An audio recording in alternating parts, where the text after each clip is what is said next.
Let's read this book called Sun Up.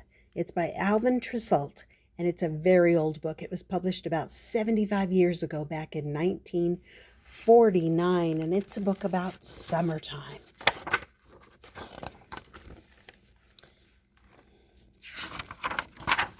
Sun Up. Early in the morning, before the sun rose, when the first birds sang, even while everyone was still asleep, the rooster flapped his wings and crowed cock-a-doodle-doo. Another day was beginning. Slowly the sky in the east grew light, waiting for the sun to appear. One by one the stars faded out, till only the morning star glowed in the brightening sky. Then suddenly the sun was up, and the purple night shadows slipped away to sleep in dark corners. The sun shone on a farmer as he went to the barn to milk his cows, and the sun peeked in the window at a little boy asleep in bed. "Wake up!"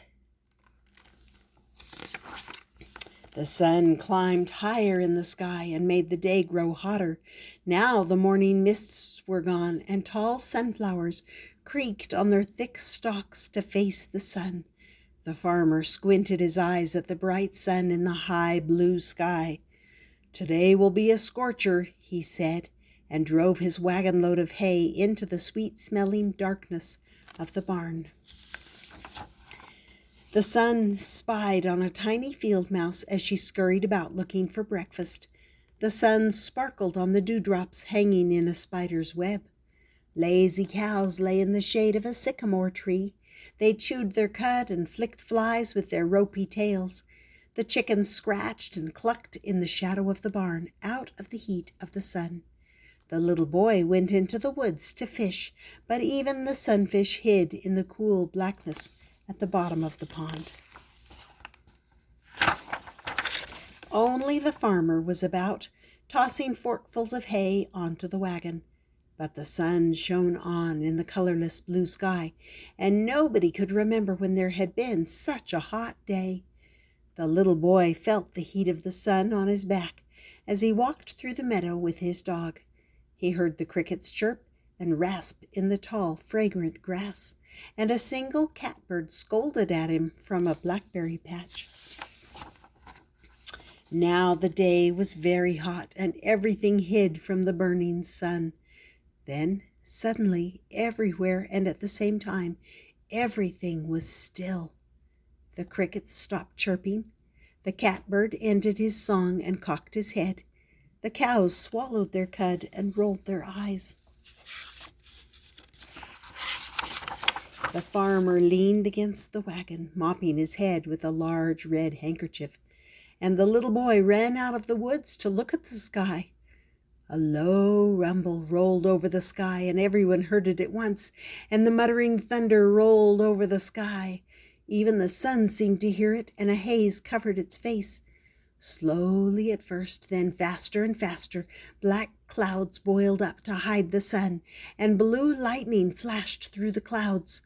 A hot wind stirred the dust in the road, and the trees turned pale as the wind twisted back their leaves. Where was the sun?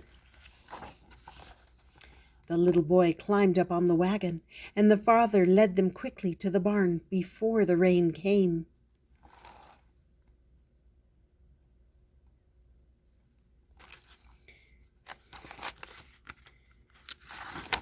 The wind blew harder, and the trees tossed. On rolled the thunder, and ripe drops of rain came flopping down. The chickens squawked and scurried for shelter in the barn.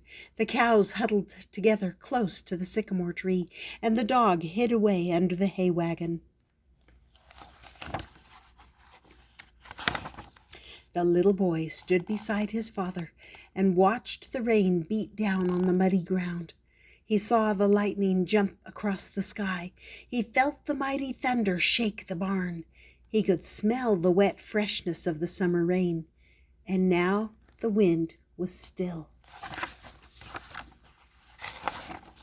The thunder rolled farther and farther away over the stormy sky. The rain stopped, and the sun shone once more through torn pieces of clouds. Birds sang gaily in the coolness after the rain, and a delicate rainbow arched across the sky. The clouds turned pink and scarlet as the sun sank down in the west.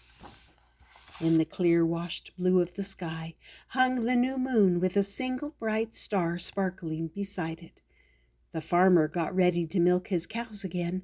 The little boy called his dog and went in to wash for supper. All the purple night shadows woke up and stole quietly out of the corners, and the rooster settled himself on his perch and went to sleep.